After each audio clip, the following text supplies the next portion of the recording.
Planning a wedding and feeling overwhelmed? Simply Eloped makes it easy.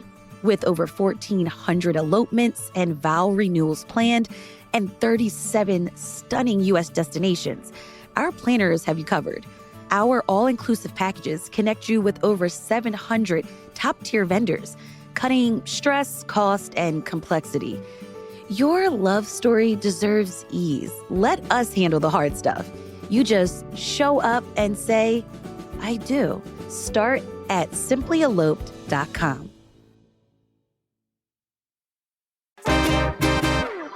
Bike lanes continue to be a point of controversy on our city streets. More and more bike lanes are popping up in our neighborhoods, but activists want a citywide network for cyclists, and they want them protected. We get the latest on the tension over bike lanes in Philly with Dave Talone, organizer with Philly Bike Action. It's Monday, December 8th. I'm Trenae Nuri, and here's another installment of our occasional series that we call Whose Streets?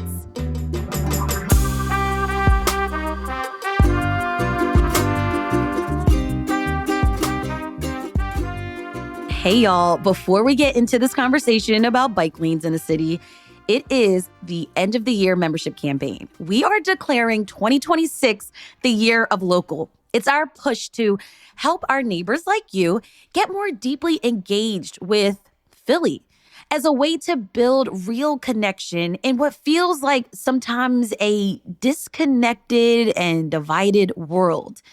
There are so many people in Philly who want to laugh together, disagree together, root for the same place together, and show up for their neighbors together. If you believe in a more connected, curious, compassionate city, becoming a neighbor is a meaningful way to help build that. Membership helps sustain the show and helps listeners plug into the local conversation in a deeper, more intentional way. Neighbors also get to unlock perks that help you get more from the city that we love. A few months ago, we did a members-only event down at Milk Boy on South Street, and I got to meet some of you, our neighbors, and it was so cool. We got to talk about the neighborhoods that we live in and things that we love and places that, have good memories for us. And that was something special. What I say about becoming a neighbor is that it's cheaper than a cheesesteak. It's just $10 a month or $100 a year, and you can join at membership.citycast.fm/Philly. And if you join today, you are getting the coolest beanie on the block, okay? This is a CityCast Philly beanie. It looks so warm. I saw the mock-up of it. I want one too. And it's going to be yours if you sign up today. All right. I've talked enough. Let's get into today's conversation about bike lanes. So, David, what is your vision for Philly and biking? In an ideal world, you want a network of bike lanes so you could go pretty much anywhere in Philadelphia by bike, right? Absolutely. Philadelphia is an amazing city for biking. All we're lacking now are the lanes and specifically the protected lanes. We really want it to feel safe for everyone to be out there on their bikes from age 8 to age 80. And protected bike lanes, how would you describe that? That's like those like concrete barriers or the ones that are kind of flexible? Yeah, the flex posts. The city defines all of those as protected bike lanes. So it could be flex posts, it could be concrete pills, which we have in some areas. We also have parking protected bike lanes in some areas where the row of parked cars is between the bike lane and the traffic lanes. All of those are considered protected bike lanes, but we really prefer firm concrete infrastructure or parked cars. The flex posts are better than nothing, but we've all seen that cars can drive right through them. For sure. So those flexible ones I've seen on 33rd Street around like Strawberry Mansion. And then the ones that I like because I'm a driver. And it's the ones on Walnut Street from Center City to West Philly through University City, where it, like you said, it's the sidewalk, then it's the bike lane, then it's cars where that they can park. So why can't we coexist though? Because there's so many fights in the city in certain roadways that, I mean, it's like really just challenging to coexist. Why is that? Well, I think bike lanes really do help take away from those conflicts, right? I think everyone feels safe when we know that the bikes are going to be in the bike lane and the cars are going to be in the travel lane. But in a lot of parts of the city, we're forced to mix, right? Because we don't have a complete network. We don't have areas where bikers feel protected. And that's where the danger happens, where we end up mixing together. Either bikers are forced out into the road with traffic, which is often high speed, or cars come into the bike lane. And we see that all the time where there isn't protection. Cars, along Spruce and Pine right now, I bet if you were to go out there right now, you would see cars either parked in it or cars driving through the bike lane. Yeah. I want to get to Pine and Spruce in just a minute. But when you have these conversations down in City Hall, there's a bike lane around the perimeter. That almost didn't happen either. But like when you have these conversations, can there be like just a pause and let's like come and design a bike network for the entire city instead of this like patchwork stuff? 100%. We couldn't be more in agreement with you there. The city has actually put out a document back in 2015, which was high quality bike lane network for the whole city. And it's a great plan. It's an amazing plan. And, they've done all that work, but the implementation is very piecemeal, like you say. Is it about convincing city council members to like buy into it? Yeah. So there was a law passed in 2012 where if they're going to put a bike lane in and it replaces any parking or any driving lane, that the city council person has to sign off on it. And so that has politicized it very much. And it's made it difficult to achieve a full network because you're fighting individual battles all the time. Now, I do want to talk about the bike lane around City Hall. What's the story behind that fight? The story there is that PennDOT was repaving Penn Square, which is the name of the road that encircles City Hall, and they offered to put in a bike lane at no cost to the city. That is in City Council District 5, which is Jay Young's district. And the city council person didn't seem very enthusiastic about accepting that offer of the bike lane.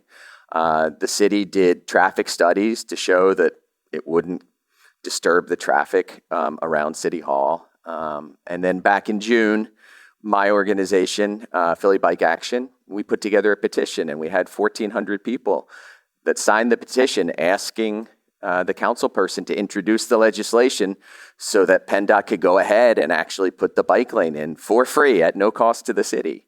And that's what they did. They put the bike lane in. You can see it right now.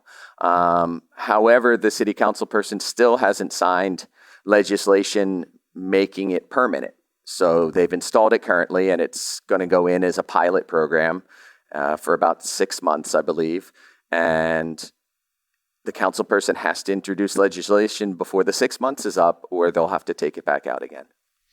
Do you think that's fair, though, just to kind of see how it impacts all of us, like how it impacts people like going in and out of City Hall, how it impacts, the SEPTA buses going around the curve? Like, do you think that's a fair, just to kind of see how it goes, or you want Councilmember Young to kind of move more quickly on this? We certainly want him to move more quickly on this. We trust the experts at City Hall, the streets department, Otis, that's the organization who puts in the bike lanes in the city. They've done the traffic studies. They've talked with SEPTA. They've actually reached out to the community. They had an open public meeting as well. And they do that for all of their plans. So what we're asking is for the council people to trust the experts. At the same time, I think the city should move forward with more pilots, that we should be trying more things out. We're very, very slow to try things out. And I think we need to experiment a little bit more. So, David, Unfortunately, we lost a Philadelphian, Harry Fenton. He was killed along Belmont Avenue, which is so busy, lots of cars going fast. And you all are trying to advocate for more bike safety in and around Fairmount Park, which is that area. What has your group done or has been doing to lobby for more safety in this area? Where Harry was killed along Belmont Avenue it's on the high injury network. It's a road that everyone knows is unsafe. And it's also right through the heart of Philadelphia's greatest park, Fairmount Park. And so Philly Bike Action, along with about 8 other groups, put together a petition asking the city and asking PennDOT to slow down Belmont Avenue to make it safe for all road users. Belmont Avenue is not safe to drive on. It's not safe to walk on. It's unsafe for everybody. And so we put out a petition that has 1,800 signatures currently. And then we went out and we did a protest as well, where we actually were timing the speed of drivers. We had radar guns. And what we found was about 96% of drivers were going over the speed limit along Belmont Avenue. What is the speed limit? It's 35 miles an hour, which is already high. We've seen that the city has lowered the speed limit along Kelly Drive, but that's pretty ineffectual. It doesn't really do anything because it's not accompanied by infrastructure changes. They're not actually making it more difficult to drive fast along those roads. But the thing is, when you're driving along Belmont Avenue, and I'm acutely familiar with it, I cross Belmont Avenue on my way to work every single day. It's built like a highway, It's built long and straight, and there's very few traffic lights, or they're very spaced out, the traffic lights along Belmont Avenue. Mm-hmm. But it's taking you, like you said, directly into a neighborhood. There's a school right at the end of Parkside and Belmont Avenue. And Please Touch Museum is right there too. And you're going into a neighborhood full of houses and full of kids. And it's not safe to drive at those speeds. What we would argue is that if you slow down a little, they've done studies where if you slow down a little, the congestion doesn't actually get worse. It gets more even. The problem what we have is when you have some people driving super fast and then all of a sudden you get to an area where you can't anymore. And that's what happens along Belmont Avenue. So would the solution be what? More street lights, more of those speed bumps? What's the solution, you think, David? Specifically along Belmont Avenue, we're asking for a road diet. Belmont Avenue is one lane in each direction for most of its length. It's only through Fairmount Park, really, that it becomes a 4 and 5 lane road. And it's sort of treated as an extension of the highway there. The other thing that we were asking for is roundabouts. Roundabouts have really been proven to cut down on conflicts and cut down on serious crashes where people are killed, like the one they installed down at 20th and Penrose, down by Moyamensing. It's so much safer down there now. And we think an intersection with a roundabout is going to be way safer for everybody. There's a roundabout in that Parkside area, kind of like in between the grass field and like the residential area and then Please Touch Museum. There's also a roundabout all the way in like Roxborough heading into like Mount Airy. And so, yeah, I do see that as like a solution. All right, let's keep talking about this after the break.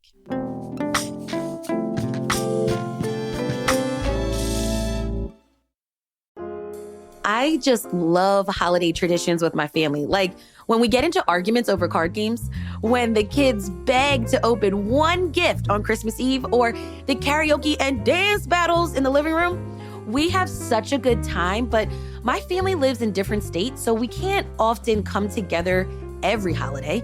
So the photos and videos I make sure to take are meaningful and special to us. You can't wrap togetherness, but you can frame it with an Aura frame. Unlimited free photos and video. Just download the Aura app and connect to Wi-Fi. For a limited time, save on the perfect gift by visiting auraframes.com to get $35 off Aura's best-selling Carver matte frames, named #1 by Wirecutter, by using promo code CITYCAST at checkout. That's AURAFrames.com. Promo code CITYCAST.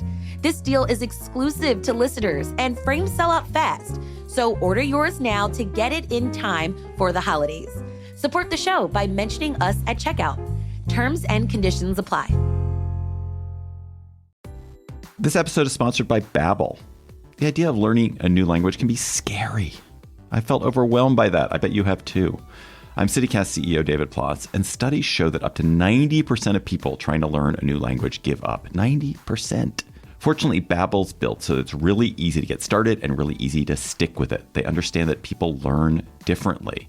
So maybe you can dive into a podcast on Babbel when you don't feel like a quick lesson, or you can speak out loud to get practice in, or you can explore courses based on specific topics and even create your own customized review lists, all within the Babbel app. Babbel has made learning a language all about small steps with real wins and progress you can actually track and feel. Bite-sized lessons that fit easily into your daily routine and are also easy to remember. Just 10 minutes a day is enough to start seeing real results.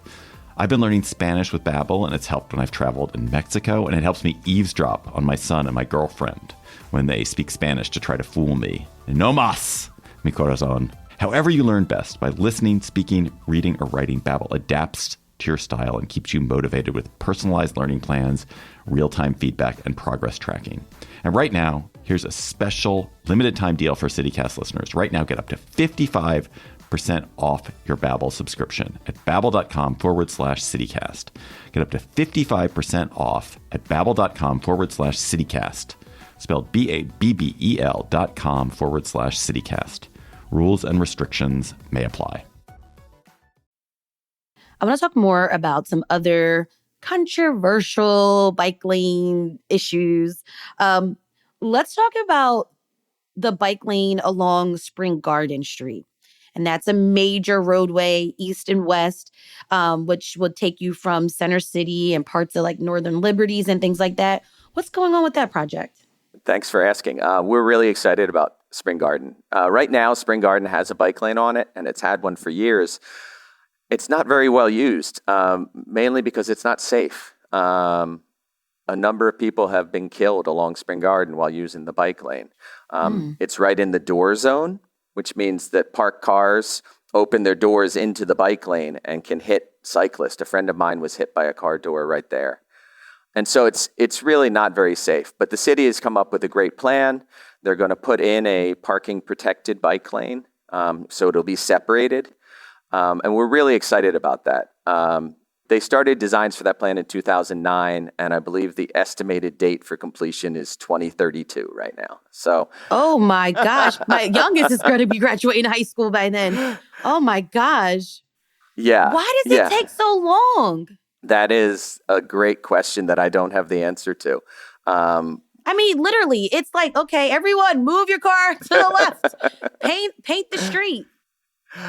They're doing other upgrades along Spring Garden Street for sure, in terms of like stormwater and in terms of putting curb bump outs as well.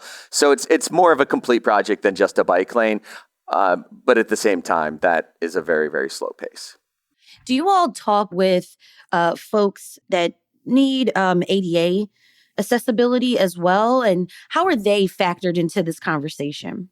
Yeah, absolutely. We think that Philadelphia should be a city where everyone can get around, whether you're on a bike, whether you're using a mobility device, a wheelchair or an electric wheelchair.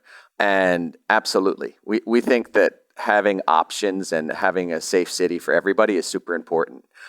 In terms of the bike lane designs, that's something that's very much taken into consideration. We want to make sure that all of the lanes that do get put in can be used by people in mobility devices, or that they have access to the sidewalk easily, through curb cuts as well. So yeah, that's a serious consideration. The other part is, when we're getting back to Belmont Avenue for a second, is, they have a trail along Belmont Avenue, a side trail they call it, and the city just doesn't keep it up. It's not safe to walk on. The pavement is cracked and crumbling and has disappeared. And if you're in a wheelchair, you can't do anything. Even if you're pushing a kid in a stroller, it's almost impossible to get through. And I think those considerations are just as important. All right, let's talk about Pine and Spruce Street in Center City, probably one of the most controversial of the bike lane issues. After a CHOP doctor was killed biking on this corridor, the city decided to install concrete barriers along the existing bike lanes there. But residents have sued, saying if there are barriers along the bike lanes, they would lose their ability to pull over their cars, right? And to drop groceries off or their packages, things like that. And then the compromise was supposed to be loading zones at every corner. But then the installation was challenged in court. So the loading zones were taken down. And now apparently they are being reinstalled. David, what is the latest with this situation on Pine and Spruce Streets, which runs basically from river to river, Schuylkill to the Delaware? Yeah, that's a really key corridor because for cyclists who want to get across the city, that's the safest and easiest way to get across the city from east to west, for sure. And it's probably the most highly trafficked bike lane in the entire city. Dr. Barbara Freitas was killed by a drunk driver in the bike lane in the summer of 2023. And since then, the city has promised to put in concrete protection. They set aside an item in the budget to do that. And to be quite frank, they had a big open house where they invited hundreds and I think 1,000 people came to this open house to look at the designs. And overall, it was supported by the vast majority of people who came. The vast majority of residents along Spruce and Pine also supported this. Now, there are some residents who don't support it, and they are the ones who have sued. They're the ones who have sued against the loading zones. And so the city went back and they legalized the loading zones. They passed the legislation needed to make the loading zones legal. So right now, we're just waiting for it all to play out in court. We're really hopeful that the court case will be dismissed quickly now that the city has legalized them and that the city can go ahead with their plans to put in the loading zones first and then to put in the concrete protection.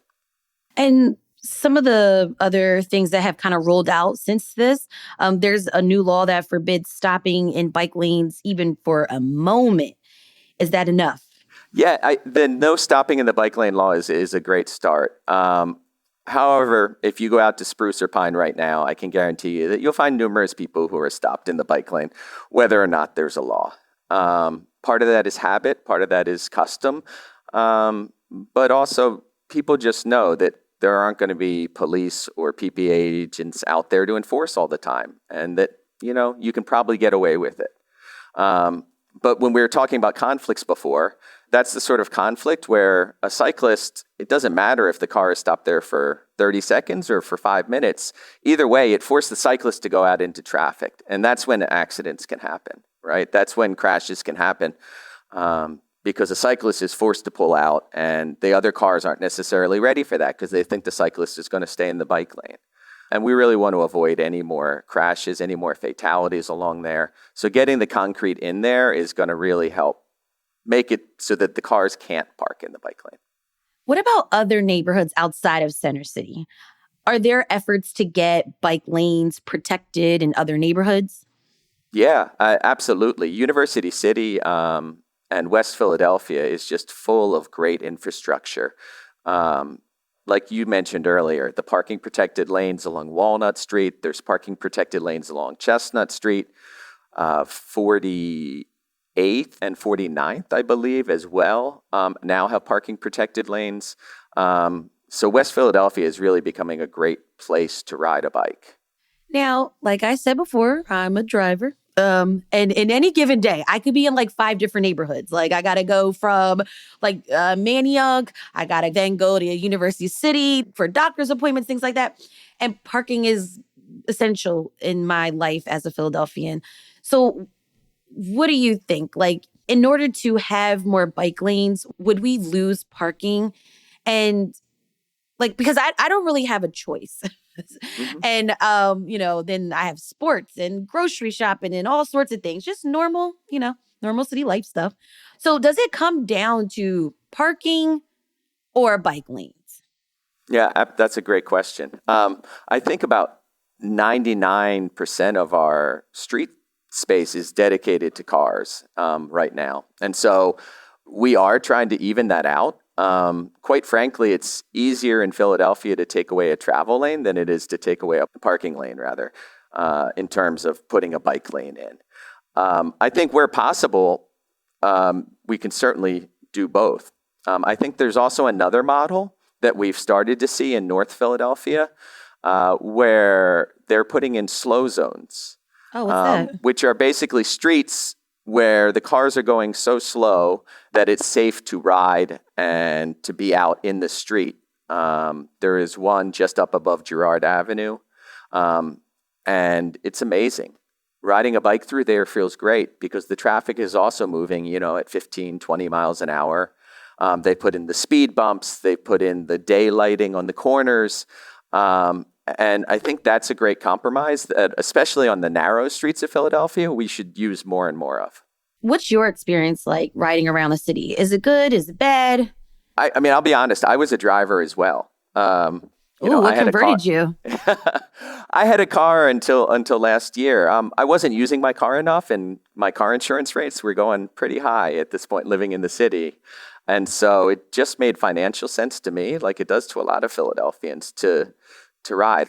So I love to get out and ride with my friends. I do all my shopping. I go to Trader Joe's. I do all this stuff. I go to my gym on my bike. And there are spots where it's really nice. And then there's other spots where it's not so nice. I live right off Girard Avenue, and riding along Girard Avenue is one of the more terrifying experiences you can have on a bike. The Girard Avenue Bridge is pretty bad. For sure. But I think all of us just want the same thing. Whether you're in a car, whether you're in a bike, you just want to get about your life. You want to get to work. You want to go see your loved ones. You want to go see a show downtown. We're all just trying to get to where we're trying to get to for our lives, and we want to get there safely. And so I think putting in more of the protected bike lanes, like we talked about, makes it safer for everybody. If you narrow down the streets, you're going to cut down some of the crazy drivers that we see in Philadelphia. And I think that's really important. Now, David, I do want to push back a little bit. Sure. Because I do get nervous as a driver when a cyclist weaves in and out of traffic. That makes me very nervous. Do you think that's a legitimate gripe or a conversation that needs to be more expressed? Like, everyone needs to work at this together in order for all of this to be successful. Oh, absolutely. I mean, we're all in this together for sure. And do I think cyclists can exhibit bad behavior? Of course they can, just like anybody else. I would just say that when a cyclist exhibits bad behavior, like you're talking about, whether it's running a red light or weaving or something like that, they're putting their life at danger more than anyone else. When the motorist or somebody behind the wheel of a car does that, they're putting everyone else's lives in danger. So absolutely, the behaviors can be similar, but I think the outcomes can be very, very different. All right. So what do we have to do, David? Let's come together. You, bikes and drivers, we're coming together today on CityCast Philly. What do we have to do to get everyone coexisting in a more safe way? Do we need a campaign? Do we need an ad on SEPTA? We need a billboard? What do we got to do? That's a great question. I wish I had a magic wand that I could just wave over everybody and convince them that, hey, we can all get along. We're all just trying to do the same thing here. You know what I think? When we talked about pilot stuff before, I think we need to try some more stuff out and just see how it goes and actually have genuine conversations with one another about them. We're so afraid and we're so litigious here as a society. I think we just need to try stuff out and talk about it. And if it doesn't work, then we go in a different direction. We try something else out. Why do you do this work, David? Why do you believe in bike safety, bike lanes in Philadelphia? So I recently went to the World Day of Remembrance, and that's an event where Families for Safe Streets speaks. And these are people who have lost loved ones in traffic violence in Philadelphia. Harry Fenton's widow was there. Sydney Ozer was there, along with Mindy Mallon, who lost their son, Sam Ozer, who was an 18-year-old kid who was riding home on Father's Day.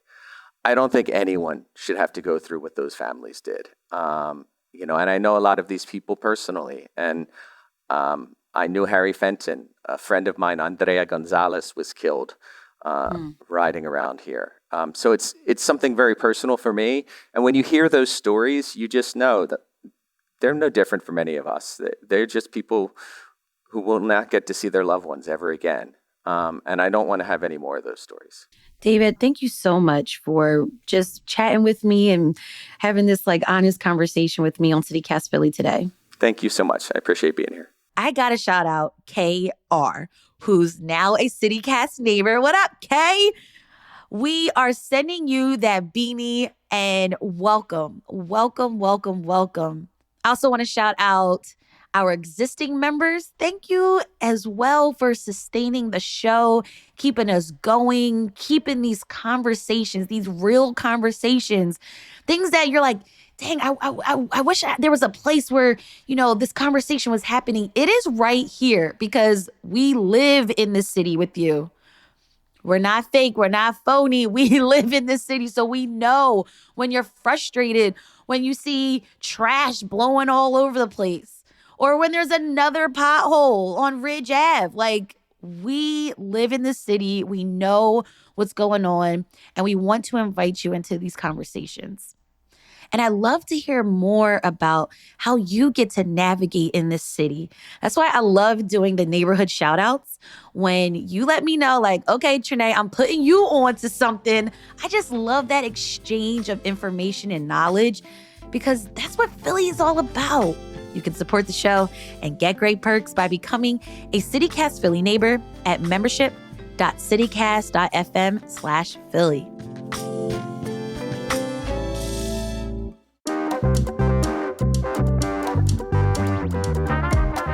That's all for us today here on CityCast Philly. If you enjoyed this episode about bike lanes in the city, share this episode with someone who rides around in the city.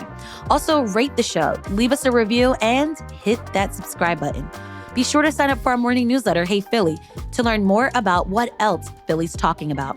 And don't forget, you can support the show and get great perks by becoming a CityCast Philly neighbor at membership.citycast.fm/Philly.